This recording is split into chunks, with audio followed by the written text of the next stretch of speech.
Several tutorials ago, I touched upon the include statement. Now, I'm going to show you how it works. King Tut! Hello everybody, this is King Tut here, and welcome to the video. If you find this video for the first time and you're on YouTube or BitChute, be sure to like and subscribe. If you're on Vlare, be sure to like and follow. If you're on Library, be sure to follow and download. Thank you. So the include statement, as I mentioned before, it imports a library for us to make use of. So what is a library in C++? It's just a set of functions and classes that was made by other developers to make the programmer's life easier because we as a programmer, or as programming as our hobby, we don't like to type much. It's just too cumbersome. And if you really like to type a lot, then hey, good on you. But most programmers don't like to type a lot. So that's why libraries are made. And there are two types of libraries. There's the internal library, or the C++ standard library. That's what it's usually called, the C++ standard library, but I call it internal library because they're all come with C++.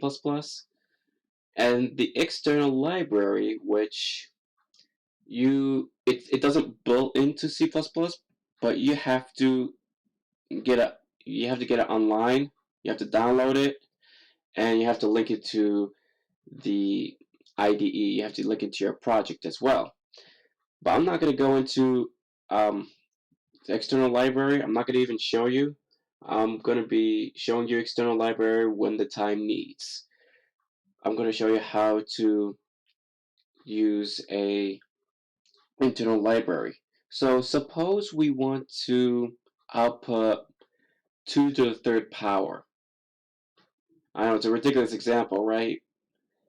But bear with me. We can't do it uh, with all the things we learned so far. Um, I mean, we can, but that's going to be too cumbersome.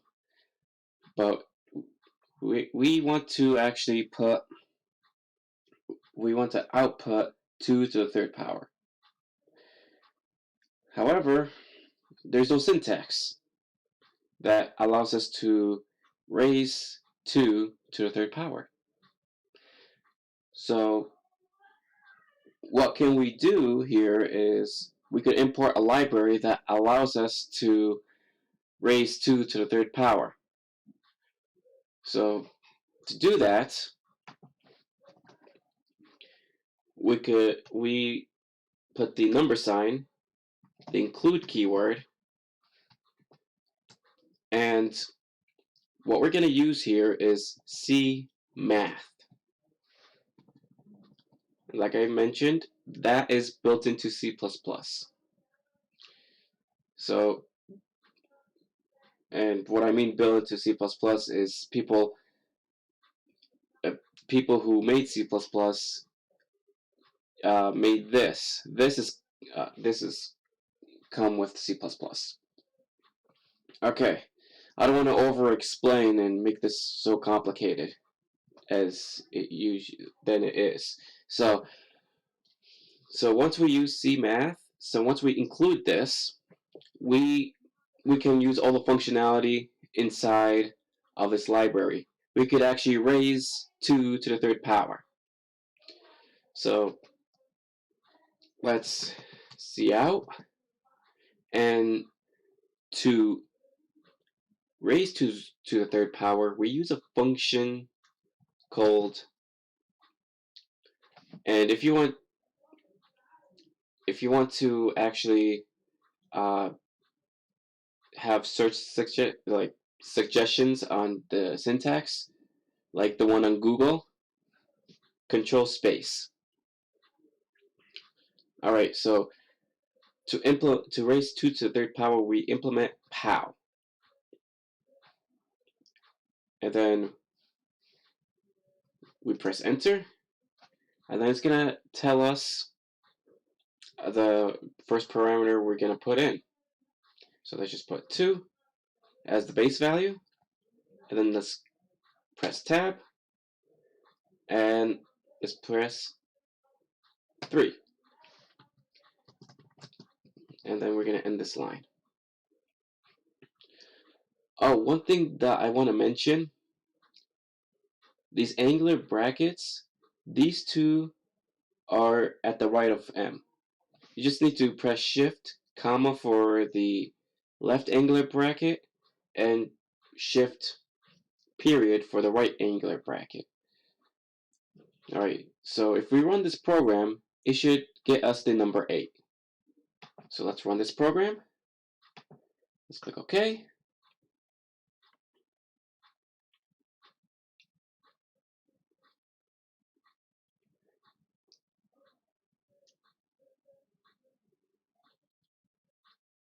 And it got us 8 as we expected.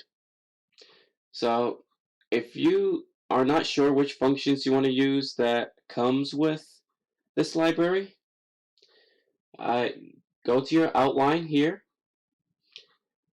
You click on cmath. So the library is usually a square inside a square. So you click here, and you have to double click it, and you'll get this. And if you scroll down, you'll get bombarded by a bunch of code and mumbo jumbos. I personally don't know any of these mumbo jumbos, so you go to outline and you look at all of these functions and all of these namespace,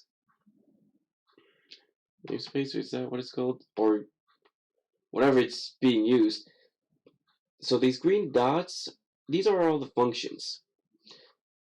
So these functions, each one have the same name but different parameters. So these parameters are a different data type you could actually make use of that allows you to put in. So long is kind of like int, except it's 32-bit.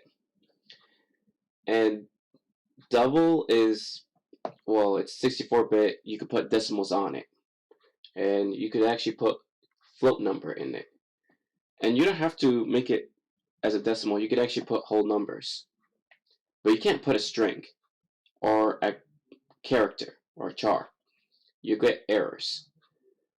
So the data types inside the parameters are the ones that you're allowed to input. So you have to be careful on that. And you could scroll down and see what functions do you want to use for your program.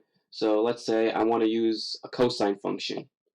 You go right here, and boom, and it says you have to put COS for cosine, and then you put the parentheses and you put the number, whatever number you want to put in, or variables. You can put variables inside in the parameters. I've mentioned that in the last tutorial or two, probably in the last tutorial. So there's a lot of functions you can make use of.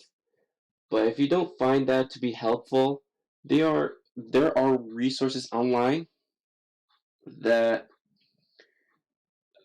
are very helpful that explains what each of these functions do. So thank you so much for watching, and I hope this helps, and I'll see you in the next video. Bye.